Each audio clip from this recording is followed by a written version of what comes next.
You're listening to the Outright Proud podcast. I'm Andre Duplessis and UN Program Director. At Outright International, we work together for better LGBTIQ lives.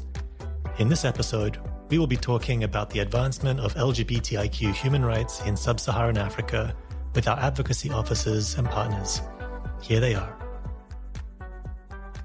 You're the ones on the ground. You engage with our community members on a day-to-day basis.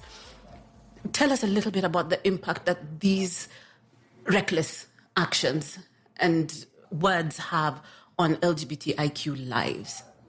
I think a lot is happening in different parts of the world, whether you are looking at what is happening in the Americas, in Africa, in Asia, in Pacific Island, and also in Europe. But one thing that is consistent and that we are very clear of, there's a lot of human rights violation that we continue to record, we continue to bring to the attention of authorities, of governments, but these violations also go unaddressed. These violations go without even redress, for that matter. And I think it's why even earlier I'm saying we need to reflect on the relevance of UN, because we have always known our governments and their attitude and their action. We are expecting that from our governments. But when governments are organized and they are together, all of them, some who are allies and some who are not, but they are now even worse than that. These, social experiences are what is happening everywhere with little redress, little justice. And I think this is where you see an enabled conversion practice, enabled violation, state-funded, backlashes, religious-funded backlashes. Everyone who's anti is even now more organized. As, Yvee was saying earlier, that we came out of COVID with, what happened? Did we go sleeping or not? And we didn't. We didn't go in hibernation. We went literally and came back to, we are in a different world. And that different world, we know that it existed, but we thought the world was getting better. And this is why when you actually reflect, even on the program that was supported by the Netherlands government through Outright, which was implemented in the 3 countries, in Nigeria, in Kenya, and as well in South Africa, we see similarities. We see similarities of when you look at conversion practice, did it exist? Yes, it existed. Did we name it that? No, we didn't. And it gave us an opportunity to really name it, give it a face, give this violation a face. And unfortunately, that face that is violated, again, it's a face of a queer person. It's a face of an LGBTI person. Who violates this person? Families are involved. Traditional leaders are involved. Religious leaders are involved. Psychologists, where we're thinking that our minds will be safe, no, they are the worst involved. So you actually now are going into a much more nuances of saying, in the past when you reflected, you said societal institutions are a bit of a problem because of religious fundamentalism and all of that. But now, even the health professionals who are supposed to make us feel better, they are not. So it is why we see what we have done, even with the previous data that was collected even before the conversion experiences experienced by LGBTI people. We have data that we released, which we call the levels of empowerment studies, that revealed 74% of LGBTI people are victimized in school. 60% in communities. In the workplace, you have other data that reveals all of this.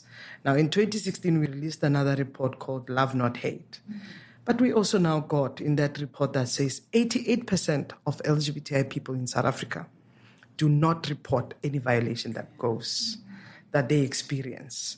That makes it out of 25 LGBTI person, only one gets to report. Now, you can actually see the correlation. And then when you look at the conversion practice reports, that tells you that how many people, which is then up to 50% of LGBTI people, have experienced conversion practice. That's why we did not know, because people did not want to report it. Justice was never there. The hopes of being yourself, has always been between the closet and the bedroom, and we have been contextualized in that manner, that our identities, our existence have been reduced to sex, who we have it with, how we do it. And those gatekeepers we've spoken about earlier, they are actually saying that you're not going to have sex in this way. And we're going to watch it, and we're going to watch you like hawk dogs, like watchdogs. And, and they are doing it in African streets, they are doing it in New York streets.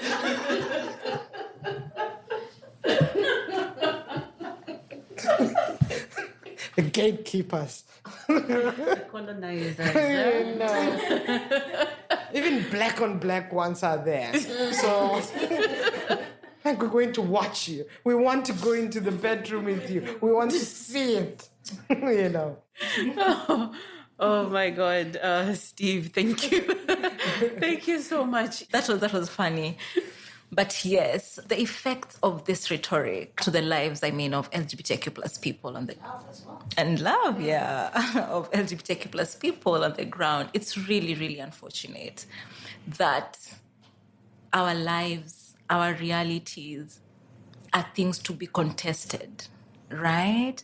Like you wake up in the morning and you're the topic of discussion in the whole country, and it's debates on Twitter, debates on TV, newspaper articles about your life, right? What this does to the psychology of someone, what this does to, and I really worry about young LGBTQ plus people who are coming out and coming up at this time where 2-3 years ago, it was okay to march in the streets of Nairobi and go to court. And now it's just like vile statements, members of parliament and politicians saying terrible, terrible things about communities they know nothing about. What that does to the psychology, the confidence, the self-esteem, the way a child looks at themselves, right? It's a toll that will take a lifetime to undo. And then the other thing this does is conversion therapy practices, going back to that, because now parents, for example, who, even if it's not coming from a terrible place of them being violent and being homophobic, the fear that is being instilled, right? Because we had a politician say, we are not saying these people should not have rights. We are saying we have a camp where you can come and be changed to. So even the rhetoric is starting to, even the way they're speaking about the queer issues is starting to sound very copy-pasted, because this is very right-wing American, right? It's like the hate is what is very anti-African. The hate is what is Western. Looking like at what is happening right now, I can't wait to read the stories they write about this time, about this period in the world, about this period in Africa, and how they'll be referring to us, and how they'll be referring to these right-wing fundamentalists who are literally just like hateful white people. It's colonization, Remi, like you were saying. It's neo-colonization. Yeah. They found a few weaklings. They're like, you know what? These are our champions. And it's sad that Nigeria and Kenya are leading. Uganda right then too. It is so embarrassing. It is so embarrassing. My organization, Galck Plus, does security response, which technically, in a nutshell, means that we respond to cases of violations that target LGBTQ plus people across the country. This project of ours has become, especially since 2023 started in Kenya, my goodness, and for the wrong reasons, where reports every day, evacuations every time, people having to be relocated every time, we are responding to a lot of cases targeting LGBTIQ plus people. And all of this can be tied back to that rhetoric. When people stand up and say homophobic, transphobic things about a community they don't know, people they've never met, the real impact is on the actual lives of these people. So when we stand and tell them the things that the hate speech you're making in Parliament has a direct relation to somebody being murdered in their home, they might not see it, but we as activists see it. We as organizers see it. So the lives of queer people in Kenya have been gravely affected, and I can only imagine that this would be the same in the other countries, for example, Ghana, Zambia, where these laws are threatening to be introduced. Definitely in Uganda, where we had people migrating on the status of SOGI because they were being discriminated against based on their sexual orientation, gender identity, and running into Kenya. And now we have Kenya where it's becoming really, really, really, really a terrible place to exist in. So yeah, the correlation is there. I feel like they're trying to push us away. They're trying to make our organizing difficult. That is, even when we register, they're upset about it because they want to push us so far into the margins that we can't organize, we can't associate, we can't. The next thing they're going to come for is our funding. And I can put my money on it.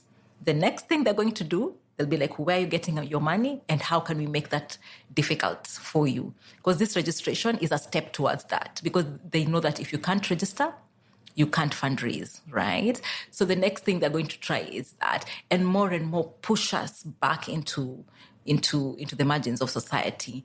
And I'm so glad that we are right here having this conversation, because as leaders in our movements, as leaders in our organization, it's time to arm our people and to arm ourselves and prepare for a battle, because we definitely are not going down without a fight. At least I'm not. Like, they will try to take me down, but I will not go down without kicking and screaming and scratching, and I won't make it easy for them. Thank you so much, Eve. Funding, they will come for your funding. If you look at the Ghana law, if you look at the Uganda law, anybody who associates with the queer community is essentially going to be criminalized as well.